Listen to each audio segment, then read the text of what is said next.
La France est-elle en retard sur les autres, discours largement partagé, ou serait-elle plutôt en avance d'une crise? Perdue au fond d'un labyrinthe, mais plus proche de la sortie que ceux qui ont l'air de s'en être davantage rapprochés. Ce n'est pas la première fois que nous émettons ce type d'idée. Mais c'est vrai qu'il nous paraît déjà étrangement loin le temps, c'était au début du quinquennat Hollande, où sonnaient les sirènes industrialistes. Le salut de notre économie ne pouvait venir que d'un élargissement de notre base manufacturière, de la relocalisation physique de ces entreprises qui s'étaient évaporées vers le grand large. Le vaisseau amiral allemand fascinait les esprits et la musique dissonante d'Augustin Landier et David Tesmar sur ce sujet en 2013, dans les 10 idées qui coulent la France, en avait encore agacé plus d'un. Mais il est vrai aussi que depuis, les formes productives qui sont au cœur de toutes nos réflexions stratégiques et qui façonnent le nouveau visage du capitalisme sont les GAFA, les Uber, les Blablacar, pour ne reprendre que les cas les plus cités. Il est vrai aussi que le concept d'écosystème productif confirme chaque jour davantage sa pertinence. Le défi pour les entreprises est bien de s'insérer dans ces nouvelles constellations productives, d'en être le pivot ou de s'en rapprocher pour capter le maximum de valeur.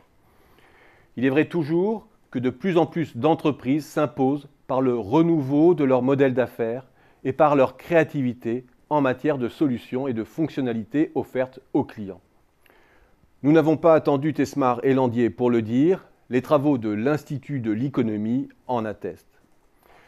Sans en faire trop vite le chant du cygne de la puissance allemande, nous avons récemment souligné en quoi la course à la taille de Volkswagen ressemblait à une fuite en avant mal contrôlée dans un secteur emblématique du XXe siècle qui se sait menacé dans ses fondamentaux. Et si nous percevions alors l'événement comme tel, c'est que nous n'avions pas attendu la crise pour l'exprimer. Une fois n'est pas coutume, je vais m'autociter. Je parlais alors de la menace que constituait pour l'industrie automobile la montée en puissance des Google et Apple. Face à cet enjeu, le fait de posséder des positions acquises et de grands groupes intégrés ne protège pas de tout. Le symbole de puissance peut même relever du triomphe en trompe-l'œil.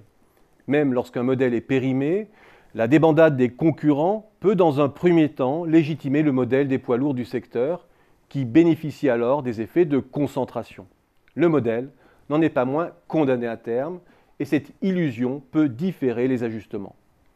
Bref, tous les pays sont logés à la même enseigne concernant le défi à relever de la transition vers l'économie du XXIe siècle.